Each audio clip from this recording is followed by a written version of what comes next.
আসসালামু আলাইকুম। দেখতে পাচ্ছেন নদীতে বৃষ্টি পড়ছে আর আমি রয়েছি অগ্রদূত প্লাস লঞ্চে। আমার সামনে রয়েছে দোয়েল পাখি ৮ যে লঞ্চটি রয়েছে সেই লঞ্চটি।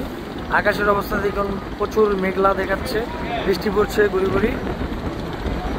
সামনেই রয়েছে দোয়েল পাখি ৮ লঞ্চ, বেশ ভালো গতি নিয়ে যাচ্ছে ঢেউর মাঝে।